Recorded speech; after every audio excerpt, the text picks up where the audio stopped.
Hi guys, what's up? Tori here. So I have you angling down here at Miss Braylee for the time being, just so you can see her. But she's busy playing on her playmat. But I'm here to do Braylee's 6-month update video. I am a little behind on this because she's been 6 months for about a week and a half now, almost two. It'll be 2 weeks that she's been 6 months old as of this Saturday. So I know I'm behind on this, but life has just been kind of crazy and busy and wild. Um, but I'm here to do it now, and I'm going to first show you the biggest update on her, as you can see there. And we'll just get right to that. But as you guys can see, she does have a helmet. I believe in my last video update on her, I did mention her that she would most likely be getting a helmet, or I should say that she would potentially be getting a helmet. And we had gone to get her evaluated. Like, she was kind of moderate to severe zone, but because of her being so little, they wanted to just see if she would maybe grow a little more and it would correct itself some at all, and if there would be any change to it. So we waited a couple of weeks and then went back. And when we went back, she had no change to her head shape at all. It didn't get any worse, but it didn't get any better either. So they recommended a helmet, but did ultimately leave it up to us because it is pretty much a cosmetic thing. Hers wasn't severe enough to potentially cause other issues down the road, because sometimes if they're severe enough, it could potentially lead to other hearing issues or vision issues down the road. But hers wasn't that severe that it would potentially lead that way. So hers is mostly a cosmetic thing, and Matt and I just decided to go ahead with the helmet because, we all like our bodies to look as good as they can, and we figured this way it can save Braylee from any potential future bullying because of it, or any body image issues or self-consciousness about it. So just to basically give her the best that we can and make her as happy as possible with herself. So we decided to go ahead and go with the helmet, and so we got the helmet, and she's had it now for about 2 weeks, and she is doing really, really good with it. In all honesty, it started off with a breaking period, is what they call it, and basically the first day that she had it, she had to wear it was 1 hour on, 1 hour off, 4 times throughout the day. And then it got up to 2 hours on, 1 hour off, and then it got up to 4 hours on, 1 hour off. And then the last one was 8 hours on, 1 hour off twice. And then it eventually got to the point where having it on for 23 hours straight and only 1 hour of it being off. And that's what she does now every day. She wears it for 23 hours each day, and she can have it off for 1 hour every day. And that 1 hour is usually for bath time. So usually I will take it off in the evening when it starts getting close to her bedtime and time to start getting her ready for bed and stuff. So I will usually take off her helmet, and I'll clean out her helmet really good because it does get really sweaty underneath it. So I clean it out good, and then usually we'll clean her up. If it's an actual full-on bath night, I'll put her in the bath and give her a bath. If not, I have these Johnson's cleaning wipes that I just kind of give her a good wipe down with, and I especially wipe down her head really good because, again, she does get kind of sweaty underneath there, and it does tend to smell too. So I just give her a good cleanup, so that way she's not all gross and stinky. And I keep it off for basically then after she's cleaned up too, I get her all ready for bed and nurse her one more time, and then it's usually just before I'm going to put her down for bed that I put the helmet back on, and at that point it's usually been off for about an hour. So yeah, and then they did say because of it being summer and the weather getting warmer and potentials of going swimming and stuff, we were told that if she goes into a pool or anything that we can take it off then too. It's not going to make a huge difference. And she's at the age too right now where it's not like she's going to spend a crazy long amount of time in the water anyway. And they said that you always want to keep the baby and the baby's head and the helmet as dry as possible, so that way it doesn't get all yucky underneath there at all and doesn't cause any issues. So Yeah, and basically when the next time we go in, they will do another scan of her head just to kind of see where things are at. They'll see if they need to make any adjustments on the helmet. And basically how they adjust it is because it's just foam surrounded by a hard plastic. If they need to make any size changes, they just like shave out some of the foam in areas that it might need a little adjusting. So they'll make any adjustments necessary, and they'll see how her head is looking and kind of evaluate if we need to continue it longer or if she'll be done already. We've already been seeing a huge difference in her head in just these couple of weeks. Like, it's amazing.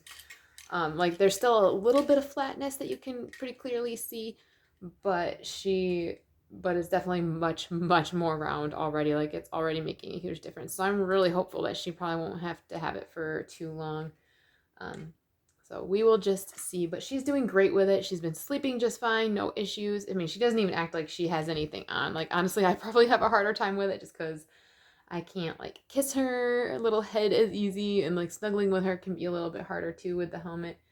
Um, but that's just my own personal issues. Like, she's having zero issues with it. She's been doing fantastic. Like, it's going really, really good, and we've been really happy with that. So that's basically everything with the helmet. Another update for you on her is that we have started solids, and by solids I mean baby food, pretty much. Because she doesn't actually have her next well child for a couple weeks yet, just because her pediatrician was going to be out because her pediatrician was having surgery. We were supposed to go next week, but then I got called and it got rescheduled for in a couple of weeks. And I'm actually going to be seeing one of the other pediatricians in the office because we can't get in to see her actual pediatrician for a couple of months. So, and I wanted to get her in because we were going on vacation at the end of the month. So, it's actually a couple of weeks yet before we go for her 6-month well child. But I noticed that she just kind of seemed to start showing an interest in food, and she definitely has been guzzling milk like there's no tomorrow. So I was just thinking, maybe it's time to just introduce it. And so I messaged her pediatrician office and asked about it, and they were like, and they said, "Yep, you can go ahead and introduce that." So we have she has done cereal and she takes it really good. She actually prefers taking it with water versus breast milk, believe it or not. So she's actually been doing cereal just mixed with some water, and I actually have even mixed a little peanut butter in it a couple times, and she really likes that too. Has had zero issues with that. Other foods that she's tried carrots. She's kind of iffy on carrots, wasn't super crazy about them. We tried sweet potato. She did not like that at all. She loves apples. Pears, she did not really like very much. She liked squash a lot, and she wasn't super crazy about green beans, but believe it or not, she loved peas.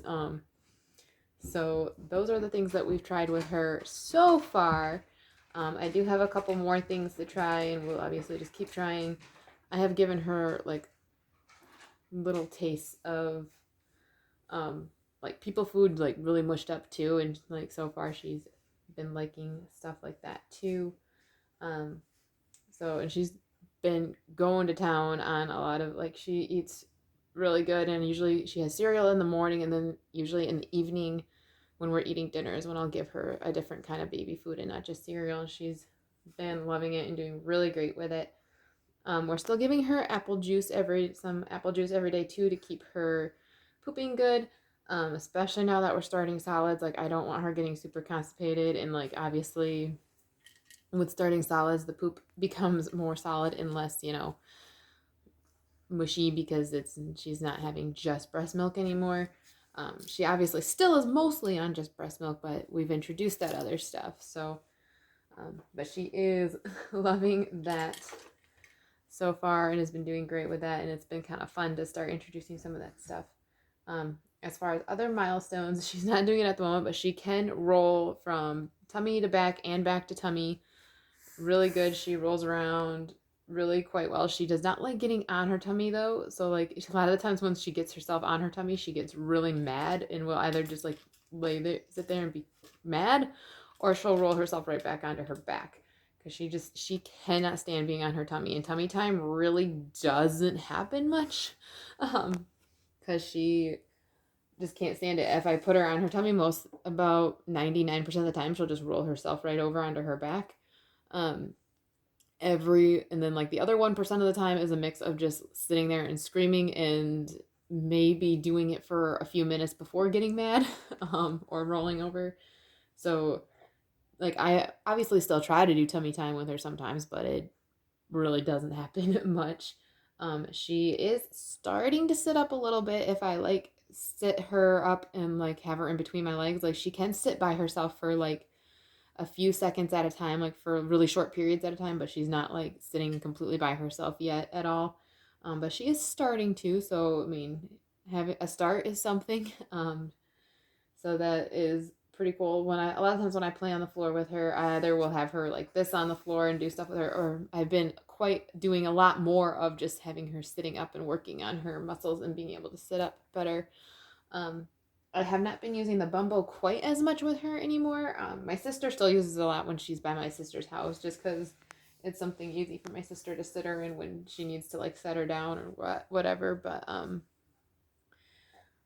But I don't use it myself as much. But she still really still loves her exerciser. Like she plays in her exerciser quite a bit. I try not to leave her in it for like long periods of time. A lot of times I'll put her in it like when I first get home from work with her. Like when her and I first get home, I'll stick her in it right away so I can get like long enough for me to get dinner ready basically, and then I'll take her out of it, and then usually after dinner is when her and I have time together, so we play together or we go for a walk or something like that. So I try not to keep her in it for like extremely long periods of time, but she does love playing it. Like she will just sit and play in it until she's just bored and wants to do something different, and she'll always let me know. Um, we have been doing some baby sign language with her too. She knows the sign for milk, which is this. She will do this when she really, really wants milk. Um, so she has caught on to that one. And then I've been kind of trying to work on all done with her, and also the sign for more, which is you put your hands together like this. I've been trying those ones out a little bit with her. I haven't gone to please and thank you yet. I kind of am just doing a few at a time. And I'm basically just teaching her like the real basic simple ones. So teaching just so that way like there's a little bit of communication. I will eventually teach her please and thank you. Um, and maybe the other one is eat. This is eat. I might teach her that one too, but um, just kind of the few basic ones just so that way she can kind of tell me some of her like basic things that she wants to know, and also to kind of start teaching her manners a little bit too. Um, But yeah, and she absolutely loves playing with toys. She likes to be played with. She is not a baby that just wants to sit and be held anymore at all. She wants to play and be interacted with and have fun. Um, Nap wise, she pretty much does a morning nap and an afternoon nap. Now, every once in a while, she'll take a real brief evening nap, but that doesn't always happen. Sometimes that happens, sometimes it doesn't. But usually it's a morning nap and an afternoon nap, and then which of those is bigger kind of varies. Sometimes she'll do a huge morning nap and then do a little bit of a shorter afternoon nap. Sometimes she'll do a smaller morning nap and then a really big afternoon nap. It kind of, like I said, it varies. But she usually does for sure do 2 naps a day, and then she is usually in bed between 8 and 8:30 every night. Lately, it's been much closer to 8 that she's in bed by. But usually it's between 8 and 8:30 that I have her down in bed by. It's definitely for sure never any later. The latest that I normally get her down is 9, and that's usually only if she's just for whatever reason having a night where she's having a harder time going down. But she really goes down to bed pretty good. We have our routine, and she's on that routine and does great in that routine, and she sleeps in her crib great. She honestly she always has. I have never had her sleeping in Matt and I's room with us or anywhere near our bed. She's pretty much always, I mean, the first like couple of weeks of her, like the first little bit when we brought her home, she was sleeping in the baby swing quite a bit. And, but that was just kind of a combination of me healing her and getting used to her and all that. And also our breastfeeding struggles in the beginning. But otherwise, she's always slept in her own bed. And does great and just fine. I have a monitor on her. Haven't had any issues. So, Yeah, overall she is doing really great. I do think her reflux might be starting to improve a little bit, because I've noticed that she is much less spitty. She isn't spitting up as bad. So I do think her reflux is starting to improve. It's still there though, because like she does still spit up some, but it's been much less lately. So I do think it's starting to get better and not be as bad. But yeah, and she is just honestly the happiest, most joyful little thing ever. She is really pretty happy most of the time when she gets, and when she cries and gets and like is fussy, it's usually just because she's either hungry or she's really tired. And she'll sometimes fuss a little bit for if she has actually pooped her diaper. She doesn't really like sitting in a poopy diaper. I mean, who would? So she will fuss a little bit for a poopy diaper, but otherwise, like actual straight up crying is like only if she's hungry or if she's really tired, or obviously if something scares her or hurts her or whatever. But she's such a good baby, and she is full of smiles and giggles and all that. Just absolutely adore her. She is our entire world. Like, we can't get enough of her. Now she's holding the bucket with her toys, as you can see there.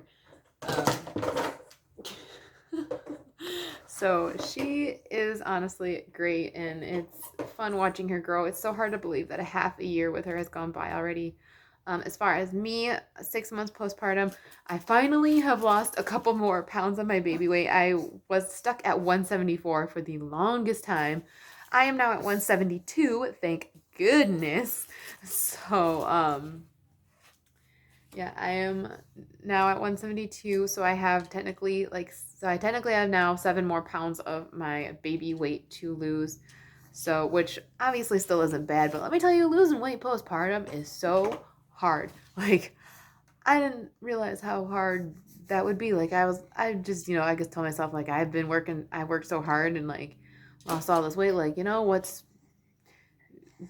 it can't be too bad to lose weight postpartum. Oh, no, losing weight postpartum is hard. And I think it's just because, like, for one, breastfeeding and hormone changes and all kinds of changes with your body after you have a kid. Like, I think that's what makes it hard. But so as far as me postpartum, like, that's that's how I'm doing. I'm doing great and having no issues. And we're in general doing good. Braylee and I are in also a really good routine now with me working and stuff. And we have that pretty down pat, huh? Yeah. So, that's really all I have. I'm going to end this video here before it gets any longer because it's already getting really long.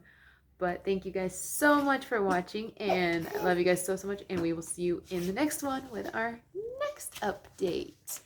Oh, and I probably should mention size-wise, Braylee is in size 3 diapers. She wears 6-month and 6 to 9-month size clothes. Her actual you talking. And her actual, I don't know, like her actual, I put her on our scale here at home just a little while ago just to see, and that put her at around 16-ish pounds. But I don't know how accurate that is because it's obviously not a baby scale, so that's just kind of rough estimating. But we'll know her actual weight in a couple weeks. But yeah, so I wanted to throw that in because I almost forgot to mention that. So, all right, we're gonna end this video here now. So we will talk to you guys in the next one. Say bye, Braylee.